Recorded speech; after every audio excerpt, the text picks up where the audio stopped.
It wasn't the wedding I expected, but it was perfect. When my now husband and I got engaged, I had a pretty clear vision for our wedding. Simple, intimate, and most importantly, ours. But from the moment my parents found out, it was clear that wasn't going to happen. My mother, specifically, decided this was her time to shine, and she treated my wedding like it was her personal project. She insisted on taking over every detail, from the guest list to the decorations, without consulting me. At first, I tried to compromise, but it quickly became obvious that nothing I wanted mattered. My husband, Ben, could see how frustrated I was and suggested we pull the plug on my parents' involvement entirely. At first, I was hesitant. It felt wrong to cut my family out of something so important. But after a particularly heated argument where my mom called me ungrateful for not loving her gaudy centerpiece ideas, I finally agreed. Ben and his family stepped in, and suddenly, the wedding became fun again. His mom and sisters were amazing, helping me put together the small, cozy celebration I'd always wanted.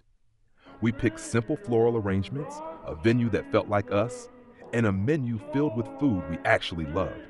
For the first time in months, I felt like the day was going to be about us. When it came to my parents, Ben suggested we invite them to just the reception as a peace offering. My gut told me it was a bad idea, but I agreed. Big mistake. The day of the wedding was everything I dreamed of. The ceremony was beautiful, intimate, and full of love. For once, I didn't feel like I was walking on eggshells. Then came the reception, and with it, my mother. She arrived late, dressed like she was going to the Oscars, a floor-length sequin gown that screamed, "Look at me." Everyone else was dressed elegantly but understated, and her outfit drew immediate attention for all the wrong reasons. From the moment she walked in, she made it her mission to take over. She loudly greeted guests, interrupted conversations, and even made a snide comment to Ben's mom about how this didn't feel like a proper wedding. But things really hit the fan during the toasts.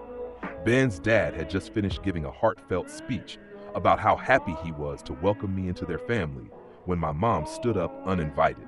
She raised her glass and started talking about herself. She went on and on about how hard it had been to raise me, how much she'd sacrificed, and how she deserved recognition for all she'd done. It was so awkward that you could hear people shifting in their chairs. Ben's sister finally cut in, thanking my mom for her words and smoothly transitioning to the next toast. I thought that would be the end of it, but no. During dinner, she leaned over to Ben and said, "You know, you're lucky she turned out okay. She was such a difficult child." I froze. Ben, bless him, just smiled and said, "I think she's perfect," before continuing his meal. But my mom wasn't done. She tried to drag me into it, loudly asking if I remembered all the times I'd gotten in trouble as a kid. At that point, Ben's grandmother, of all people, intervened. She looked at my mom with a sweet smile and said, "Darling, isn't it wonderful how much she's grown into a lovely woman? Let's focus on celebrating that." My mom looked like she'd swallowed a lemon. The final straw came during the first dance. Ben and I were in the middle of the dance floor, and I was feeling so happy and light, until I saw my mom standing at the edge, glaring at us.